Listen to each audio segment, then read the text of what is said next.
안녕하세요. 세포 언니 한재원입니다. 제가 촬영을 되도록 많이 해서 영상을 많이 올리기 위해 노력하고 있고요. 오늘 주제는 제가 이혼을 하지 말라고 말씀드렸지만 그럼에도 불구하고 이혼을 하지 말랐다고 이혼을 안 하시는 건 아니잖아요. 그리고 이혼을 꼭 해야 되는 분들도 있고요. 이혼을 어떤 이유에서든 간에 이 이유든 저 이유든 이혼을 꼭 해야 되겠다라고 생각하신다면 이혼을 준비하고 있다면 보셔야 되는 영상에 대해서 말씀드릴게요. 이혼이나 별거를 하기 위해서는요, 첫 번째 가장 중요한 거는 경제적 독립입니다.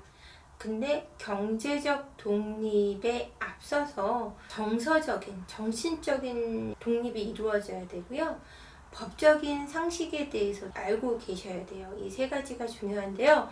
일단 경제적인 독립이 왜 중요하냐면 경제적으로 독립을 할 수 있는 자신감이 있어야 내가 남편과 이혼하고 그다음에 아이들을 책임질 수 있고 혹시 아이들을 아빠한테 주고 온다고 하더라도 밖에서라도 아이들을 만나고 케어할 때 더 당당하고 더 만나기 편안하시기 때문이에요. 그리고 본인이 살아가셔야 되는 자립하기 위해서는 경제적인 독립이 정말 중요하잖아요. 경제적 독립이 되시면 정신적으로도 조금 더 재정비가 되고 조금 더 정신을 차리실 수가 있고 이성적이 되실 수가 있어요. 경제적인 독립이 되지 않을 경우는 정신적으로 자꾸자꾸 위축되거든요. 내가 뭐해서 먹고 살지, 난 나가서 먹고 살 수 있는 게 없는데 이렇게 돼버리면 정말 이혼을 해야 되는 상황에서조차 뭔가 부당한 대우를 받으면서 살 수밖에 없거든요. 그러니까 그런 건 좋지 않잖아요. 제가 항상 얘기하지만 우리는 행복하기 위해서 이 세상에 태어났어요. 몸속 세포가 15조, 50조 정도가 있다는데 세포 하나하나까지도 행복을 추구한다는 과학 잡지를 제가 읽은 적이 있거든요. 그 세포 하나하나가 행복을 추구할 때 그 추구하는 세포들이 모여서 인간의 형태를 이루고 인간이라는 이 모습으로 살아가는 건데 우리가 행복해야 되는 건 너무나 당연한 거니까 이혼도 행복을 위해서 선택하시는데 그러기 위해서는 경제적 독립이 돼야 되고 경제적 독립이 될 때 정서적으로 정신적으로 조금 더 독립이 가능하다는 말씀을 드리는 거예요. 근데 경제적인 자립성이 있음에도 불구하고 그 정서적으로 정신적으로 독립을 못 하시는 분들이 있는데요. 그런 분들의 경우는 뭐냐면은 남편한테 많이 구박을 받거나 자존감에 대한 하락, 언어폭력을 많이 당하신 분들은 정서적으로 정신적으로 일어서기가 굉장히 중요해요. 그러기 위해서는 이제 자존감을 회복하시는 인지치료나 아니면 책을 통해서 아니면 명상을 통해서 스스로 독립할 수 있는 자존감에 대한 회복을 하셔야 됩니다. 그 회복을 위해서는 일단 경제활동을 하시는 것도 중요하고요. 경제활동을 굳이 안 하셔도 되는 상황이고 만약에 하시고 계시다면 인지치료를 좀 적극적으로 받아보시고 아니면은 책을 통해서 자존감을 회복해 가시면 정서적인 정신적인 독립을 이루실 수가 있어요. 그럼 법적인 지식은 어떻게 갖냐? 법적인 지식은 뭐 요즘에는 인터넷이 워낙 발달해서 그 안에서 많은 걸 얻으실 수 있고요. 이혼에 대한 여러 가지 종류들이 있어요. 합의 이혼도 있고 조정 이혼도 있고 소송 이혼도 있고 합의 이혼은 부부간의 합의가 이루어져서 같이 가서 제출을 하는 거고요. 이런 협의서나 양육권에 대해서 모든 걸 결정짓고 그 다음에 조정 이혼은 이제 변호사끼리 만나서 소송까지는 가지 말고 우리 이렇게 조정해서 이혼을 하자라고 얘기하는 거예요. 그래서 연예인들이 조정 이혼을 많이 하는 이유가 서로 얼굴을 안 봐도 되고 조건만 딱 제시해서 싫다 좋다 얘기해서 깔끔하게 끝낼 수 있기 때문이거든요. 근데 이거는 이제 변호사 비용이 들어간다는 단점이 있어요.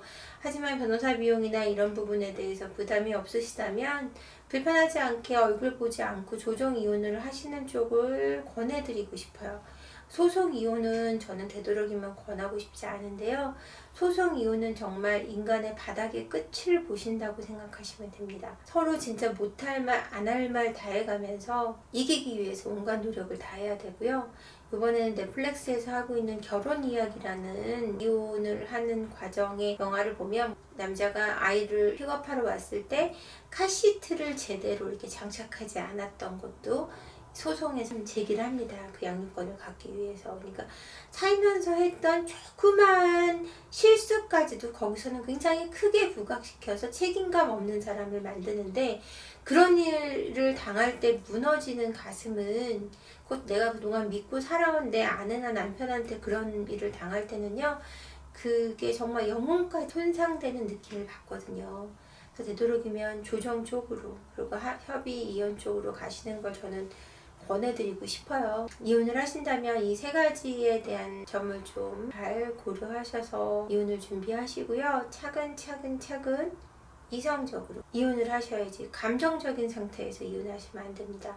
제가 책에도 썼지만 화가 날 때는 이혼하지 마세요. 남편한테 화가 나거나 아내한테 화가 나거나 이럴 땐 이혼하실 때가 아직 안 된 겁니다. 그 사람에 대해서 감정이 없을 때, 저 사람이 뭘 하던 나하고 크게 관계가 없거나 영향받지 않을 때, 그럴 때 이혼을 하실 준비가 된 거예요. 만약에 남편이 걱정이 되거나 화가 나거나 남편이 다른 여자 만날까봐 속상하거나 이런 상태는 이혼을 할 준비가 안 돼 있습니다. 그 사람이 누구를 만나던 다른 사람하고 재혼을 하던 어떤 드라마 보니까 죽었을 때 조의금 내고 육개장 먹고 올 정도가 돼야 이혼을 하는 거라고 하는데, 저는 그 말이 맞는 것 같아요. 그게 좋으냐 나쁘냐를 떠나서 사람의 심리가 그렇다라는 얘기입니다. 그러니까 여러분, 이혼을 만약에 결심하고 있다면, 별거를 결심하고 있거나 별거 중이시라면 차근차근 자신의 불안감을 해소하기 위한 실행을 하세요. 그 실행 속에서 여러분한테 정말 참된 행복과 참된 자유가 올 겁니다. 그리고 아이들을 만약에 엄마한테 두거나 아빠한테 두고 오신 분들, 아이들 만나는 거 절대 포기하지 마시고요. 아이들에게 배우자에 대한 욕하지 마시고요. 엄마 아빠의 문제고 누구의 잘못이라기보다 둘이 맞지 않는 거다라는 말을 하셔야 되고요. 아이들이 누구도 미워하지 않도록 도와주시고, 그리고 되도록이면 정해진 시간에 정해진 날짜에 꼭 약속을 지켜서 아이들과 만나실 수 있도록 해주셨으면 좋겠어요. 아이들은 우리의 미래거든요. 아이들이 내는 세금을 우리가 나이 들어 먹고 살 수 있습니다. 그 아이들이 우리 사회를 지탱할 뿌리가 되고 기둥이 돼갈 거니까 아이들을 위해 최선을 다해 주시기를.